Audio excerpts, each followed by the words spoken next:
అనగనగా శాంతిపూర్ అనే గ్రామంలో ఇద్దరు అన్నదమ్ములుంటున్నారు. అన్న సోహన్ జమీందారు దామోదర్ దొరగారి ఇంట్లో తోట పని చేస్తూ ఉంటే, తమ్ముడు గీతన్ ఎప్పుడూ స్నేహితులతో ఆడుతూ పాడుతూ తిరుగుతూ ఉండేవాడు.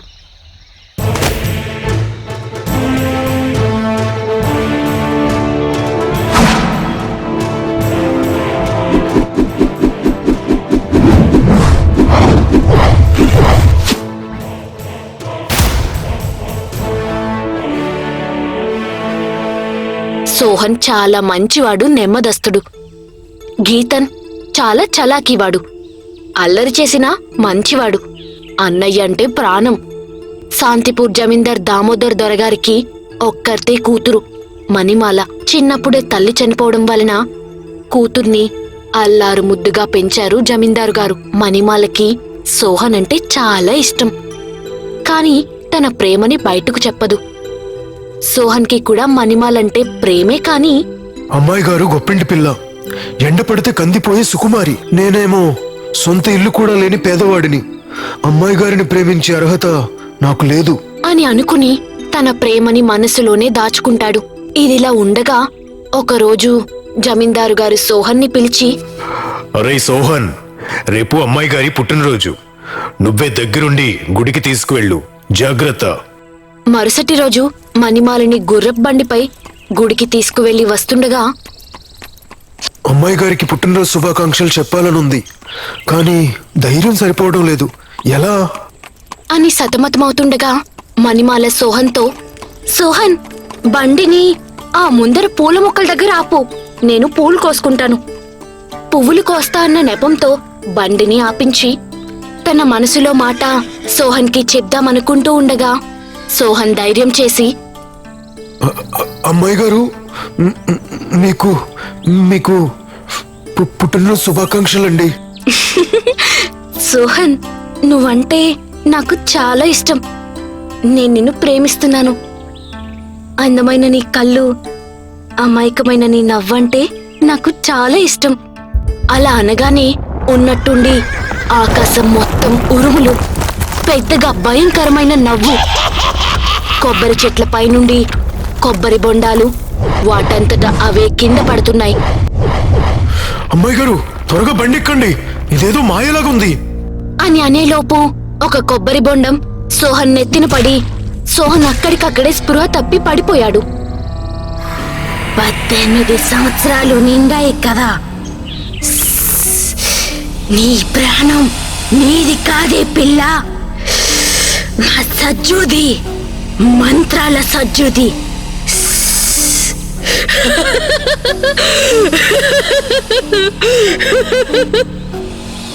ప్రేతపాము కాటు వేయగానే మణిమాల స్పృహ తప్పి పడిపోయింది.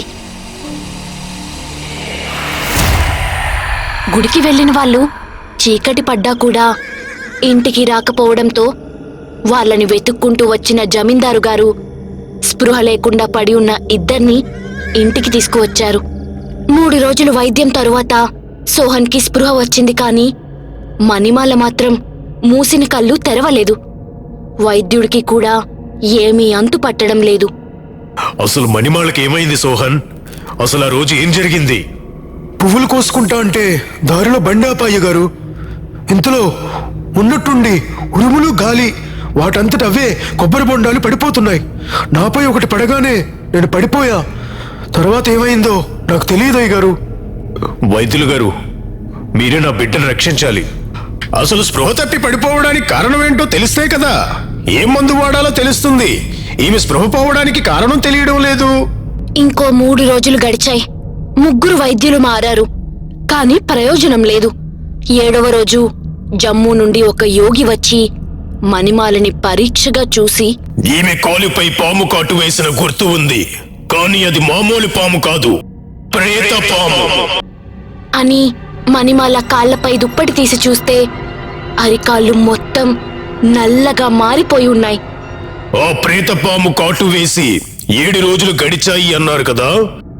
ఈమె ఒంట్లో విషం రోజు రోజుకి పెరిగి ఇంకో 21 రోజుల్లో తలకి విషం ఎక్కుతుంది.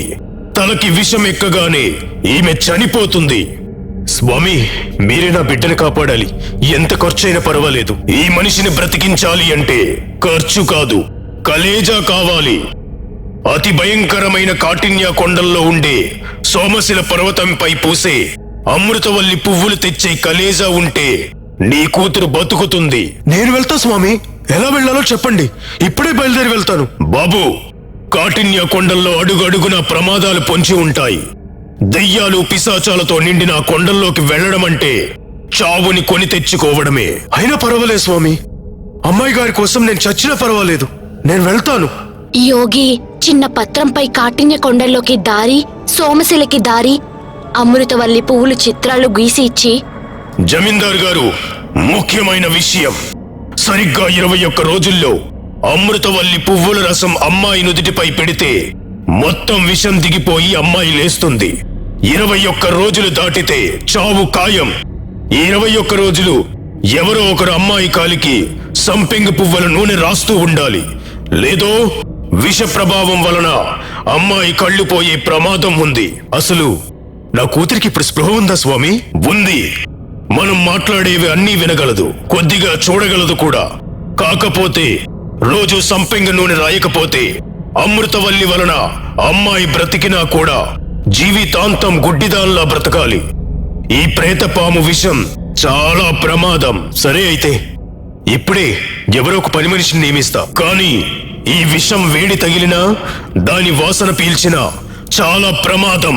ఆ ప్రేతపాము విష ప్రభావం పడ్డవాళ్లు నల్లగా మాడిపోయి కురీపిలా అయిపోతారు. అదే వయసు మళ్ళిన వాళ్ళైతే రక్తం కక్కుకొని చస్తారు. ఈ విషయం తెలిసిన వాళ్ళెవరూ మణిమాల దరిదాపుల్లోకి రావడం మానేశారు. ఎంత డబ్బైనా ఇస్తాం, మణిమాలని చూసుకోవడానికి పని మనిషి కావాలి అని ఊరంతా దండోరా వేయించినా ఒక్కరు కూడా ముందుకు రాలేదు. జమీందారు గారు తన కూతురు దుస్థితి చూసి బాధపడుతున్నారు. అక్కడ సోహన్ ఒక్కడే కన్నీళ్లతో ఇంట్లో కూర్చొని ఉండడం గీతను చూసి, ఏంటన్నయ్యా, ఎందుకు ఏడుస్తున్నావు? సోహన్ జరిగింది మొత్తం తమ్ముడికి చెప్పి, తను నన్ను ప్రేమిస్తున్నాను చెప్పగానే ఏదో ప్రళయం వచ్చినట్టు అంతా మారిపోయింది తమ్ముడు. నాకు స్పృహ వచ్చి చూస్తే తను చావు బతుకుల్లో ఉంది. పోనీ యోగి చెప్పినట్లు కాఠిన్య కొండల్లోకి వెళ్దామంటే ఇక్కడ మణిమాలను చూసుకునే వాళ్ళు దొరకడం లేదు. అన్నయ్య, నువ్వు బాధపడకు. వదినని నువ్వే జాగ్రత్తగా చూసుకో. నేను వెళ్ళి ఆ అమృతవల్లిని తీసుకువస్తా అని అన్నయ్య దగ్గర నుండి యోగి ఇచ్చిన తాళపత్రం తీసుకుని జమీందారు గారి కోట్లో గుర్రాన్ని తీసుకుని బయలుదేరాడు. మణిమాల పాదాలకి గంట గంటకి సంపెంగ నూనె రాస్తూ మజ్జిగ తాగిస్తూ ఉన్నాడు సోహన్. ఆ అమ్మాయి గారి కాళ్ళకి నూనె రాస్తే ఆ ప్రేతపాము విషం వేడికి సోహన్ చేతిలో బొబ్బలు వస్తున్నాయి. అయినా ప్రేమతో అమ్మాయి గారికి సేవలు చేస్తున్నాడు. గీతన్ ఒక్కడే కాఠిన్య కొండల్లోకి బయలుదేరాడు. ముందుగా అమ్మాయి గారు అన్నయ్య స్పృహ తప్పి పడిపోయిన చోటికి వెళ్లి పరీక్షగా చూస్తే అక్కడ విరిగిన చెట్లు, పడిపోయిన కొబ్బరి బొండాలతో పాటు పెద్ద పాము పాకినట్లు నేలపై అచ్చులు ఉన్నాయి. ఆ మట్టిని కొద్దిగా తన సిక్కంలో వేసుకుని యోగి ఇచ్చిన తాళపత్రాల్లో వివరాలు ప్రకారం ప్రయాణం మొదలు పెట్టాడు. రాత్రి పగలు ఆగకుండా గుర్రంపై వెళ్తూ వెళ్తూ అలసిపోయి ఒక కొండ గుహలో విశ్రాంతి తీసుకుంటూ ఉండగా పక్కనే లోయలో నుండి ఏవో మూలుగులు విని తాడు సహాయంతో ఆ లోయలోకి దిగి చూస్తే సగం మనిషి సగం శిలలా ఉన్న సాధువు. అదేంటి స్వామి, ఎవరు మీరు? మిమ్మల్ని ఇలా శిలగా మార్చింది ఎవరు? నేను మీకేమైనా సహాయపడగలనా? నా పేరు వజ్రసాధు. నా శిష్యురాలు సజ్జు నాపై క్షుద్రతంత్రం చేసి నన్నిలా మార్చేసింది. శిల రూపంలో కదలలేక, తిండి నీళ్లు లేక అలమటిస్తున్నా. ఆకలి, దాహం. తన దగ్గర ఉన్న రొట్టెలు మంచినీళ్లు ఇచ్చి, మిమ్మల్ని ఈ శిల రూపంలో నుండి మామూలు రూపంలోకి మార్చే అవకాశం లేదా స్వామి? ఉంది నాయనా. పాము పాకిన చోట నుండి మట్టి తెచ్చి నాపై జల్లితే నాకు మామూలు రూపం వస్తుంది. తన సిక్కంలో నుండి మట్టిని తీసి వజ్రసాధువుపై చల్లగానే శిలగా ఉన్న సాధువుకి మామూలు రూపం వచ్చింది. మా అమ్మాయి గారిని కాటు వేసిన ప్రేతపాము పాకిన చోటు నుండి మట్టిని తీసుకురావడం మంచిదైంది స్వామి. ఏంటి, ప్రేతపాము కాటు వేసిందా? అంటే మీ అమ్మాయి గారి ఒళ్ళు నల్లగా మారిపోయిందా? అవును స్వామి. మీ అమ్మాయి గారికి 18 సంవత్సరాలు నిండాయా? హా, అవును. ఆ ప్రేతపాము కాటు వేసిన రోజే మా అమ్మాయి గారి పుట్టినరోజు. అయితే ఇదంతా మంత్రాల సజ్జు పనే.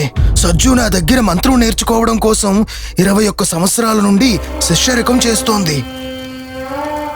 అయితే తన రాత్రుళ్ళు అడవిలోకి వెళ్లి అనూజాక్రిరి అనే క్షుద్రదేవత ఉపాసన చేసేది, బలులు ఇచ్చేది. అది తెలిసి ఒకరోజు, ఏంటి నువ్వు చేస్తున్న పని? నీకు అనూజాక్రి ఎలా తెలుసు? మీ పెట్టెలో ఉండే తాళపత్రాల్లో చూశాను. అన్నింటిలోకి ఇదే శక్తివంతమైన క్రియ, అందుకే నేర్చుకున్నాను.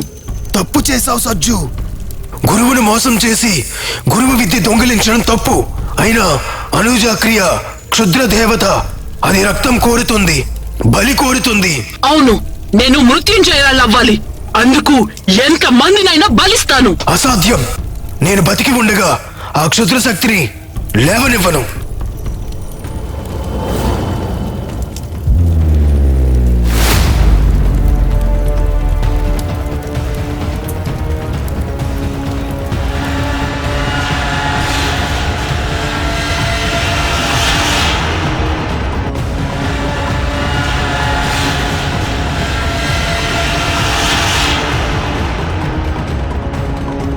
ఆ రోజు మా ఇద్దరికి జరిగిన గొడవలో సజ్జుయే గెలిచింది.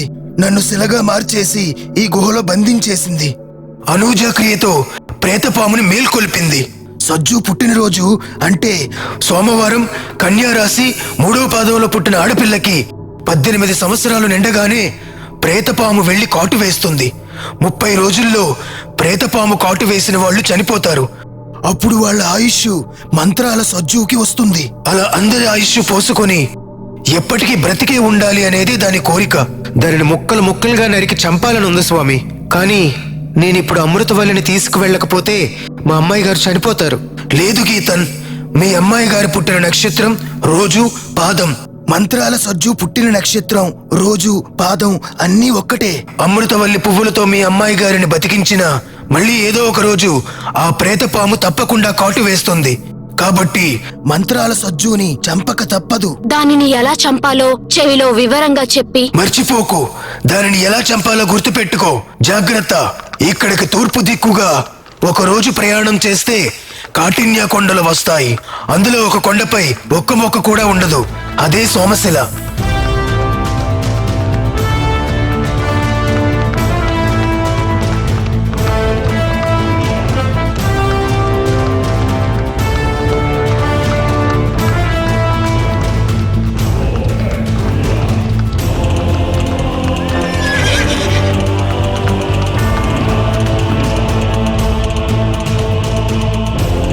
దాని పైకి వెళ్ళగానే ఆకాశంలో తేలుతూ పెద్ద బండరాళ్లు కనిపిస్తాయి.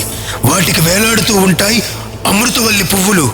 వాటిని తీసుకొని కాఠిన్య కొండల్లోకి వచ్చి పచ్చగుహ కోసం వెతుకు. అదే మంత్రాల సజ్జు ఉండే గుహ. వజ్రసాధు చెప్పిన విధంగా అమృతవల్లి పువ్వులని సంపాదించి ఆ పచ్చగుహ బయట తన గుర్రాన్ని కట్టేసి లోపలికి వెళ్లి చూస్తే చిమ్మ చీకటి. ఒక ముసలి అవ్వ గట్టుపై కూర్చొని ఉంది. రా బాబూ రా, ఎవరు నువ్వు? నీకేం కావాలి? ఆ అవ్వ మాట వినగానే మైకం కమ్మినట్టయింది గీతన్కి. ఏమీ గుర్తులేదు. ఎందుకు ఎలా ఈ గుహలోకి వచ్చాడో అసలు వాడి పేరేంటో కూడా గుర్తుకు రావడం లేదు. నిన్నే బాబూ, ఏం కావాలి నీకు? త్వరగా చెప్పు, చీకటి పడుతుంది. అవ్వా, అసలు ఎందుకు నేను ఈ గుహలోకి వచ్చానో గుర్తుకు రావటం లేదు. బయటికి దారేటు? అవ్వ వేలితో గుహ బయటికి దారి చూపించగానే అటువైపు వెళ్ళాడు గీతన్.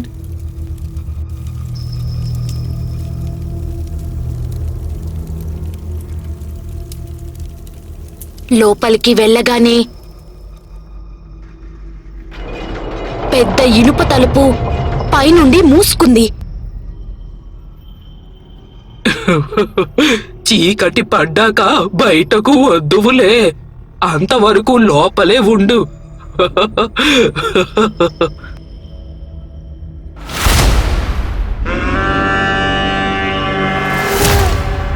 అయోమయంతో ఆ గుహ లోపల అంతా చూస్తూ ఉన్నాడు. అందులో చాలా మంది అస్థిపంజరాలు గోడకి వేలాడుతున్నాయి. భయంకరమైన ఆ గుహ గోడలపై ఏవో బొమ్మలు ఉన్నాయి. కాగడా పట్టుకొని చూస్తే మంత్రాల సజ్జు, ప్రేతపాము, అమృతవల్లి పువ్వు, వజ్రసాధువు బొమ్మలు గీసి ఉన్నాయి. వాటిని చూడగానే కొద్ది కొద్దిగా గతం గుర్తుకు వచ్చింది. చాలా మంది నా దాకా వచ్చారు.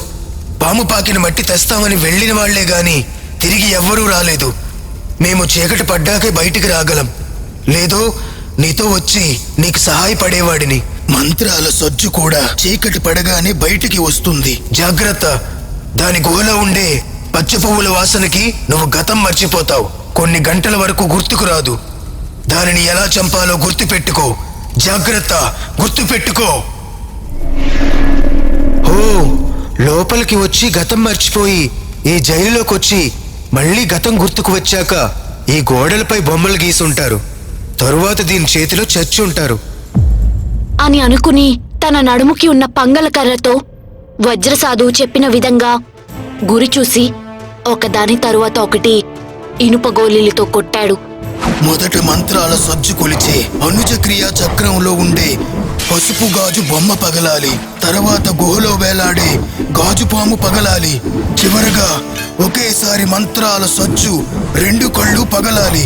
అప్పుడే అది చస్తుంది. వజ్రసాధువు చెప్పినట్టే 4 ఇనుప గుళ్ళతో అవ్వని చంపేశాడు. ఇనుప తలుపు దాని అంతటా అదే తెరుచుకుంది. బయటకు వస్తూ ఉండగా ఎదురుగా ప్రేతపాము ప్రత్యక్షమయ్యింది.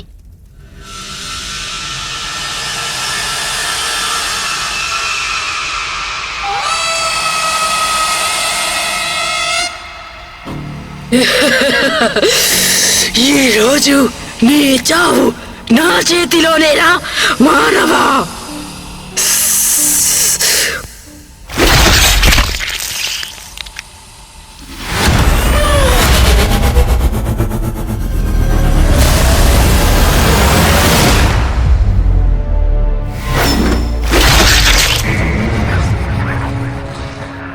వెనుక నుండి వజ్రసాధువు వచ్చి, సాధించావు గీతన్, సాధించావు. త్వరగా వెళ్ళి మీ అమ్మాయి గారిని కాపాడుకో. ఇదిగో ఈ మణి తీసుకో. ప్రేతపాము తలలో ఉండే ఈ మణి చాలా మహిమ గలది. దీనితో ఏ రోగమైనా తగ్గిపోతుంది. గీతన్ ఆ మణి తీసుకుని చాలా వేగంగా ప్రయాణం చేసి శాంతిపూర్ చేరుకున్నాడు. అప్పటికే మెడ వరకు పాకిన విషం వల్ల మణిమాల ఒళ్ళు మొత్తం నల్లగా మారిపోయింది.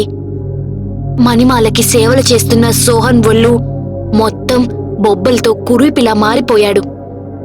గీతం తెచ్చిన అమృతవల్లి పువ్వులతో మణిమాలలో విషం పూర్తిగా తగ్గి స్పృహలోకి వచ్చింది. కురుపిలా మారినా అన్న సోహన్ని చూసి బాధపడ్డాడు తమ్ముడు. తనపై ప్రేమతో ప్రాణాలకి తెగించి సేవ చేసిన సోహన్ని పెళ్లి చేసుకుంటా అని తండ్రితో చెప్పింది మణిమాల. కూతురు బతకడానికి కారణమైన సోహన్ని అల్లుడుగా చేసుకోవడానికి జమీందారు కూడా ఒప్పుకున్నారు. ఊరిలో అందరూ బంగారంలాంటి మణిమాలకి కురుపితో పెళ్ళా అని ఆశ్చర్యపోతున్నారు. ఇంట్లో పనివాళ్లు గుసగుసలాడుతున్నారు. మణిమాలకి నచ్చ చెప్పడానికి చూస్తున్నారు. వాడు పనివాడు, కావాలంటే డబ్బులిద్దాం, బంగారం ఇద్దాం, అంతేకాని ఆ కురీపితో పెళ్లి వద్దు మణిమాల. అవునమ్మా, అత్తయ్య మాట విను. వాడి మొహం చూస్తేనే అసహ్యంగా ఉంది. వాడితో పెళ్ళేంటి? ఎవరెన్ని చెప్పినా నేను సోహన్ని పెళ్లి చేసుకుంటాను. సోహన్ని ప్రేమించా. ఇదంతా తెలియని సోహన్ తను మణిమాలకి తగ్గవాడు కాదని ఎవరికీ చెప్పకుండా ఊరు వదిలి వెళ్ళిపోతున్నాడు.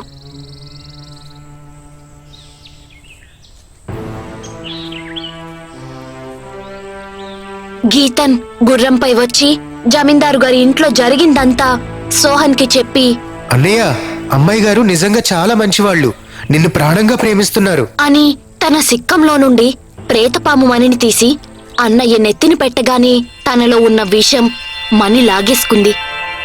కురూపి కాస్త పూర్వపు సోహన్లా అందంగా మారిపోయాడు. అన్నదమ్ములిద్దరూ చాలా సంతోషించారు. ఈ పని ముందే చేయొచ్చు కదరా తమ్ముడు. అమ్మాయి గారు జమీందారు గారు ఎలాంటి వాళ్ళో వాళ్ళ ప్రేమ అభిమానం నిజమో కాదో తెలుసుకుందామని. సోహన్తో మణిమాల పెళ్లి రంగరంగ వైభవంగా జరిగింది. అమ్మాయి గారు, నేను వెళ్ళొస్తా. ఇంకా అమ్మాయి గారేంటి గీతన్, వదినా అని పిలువు.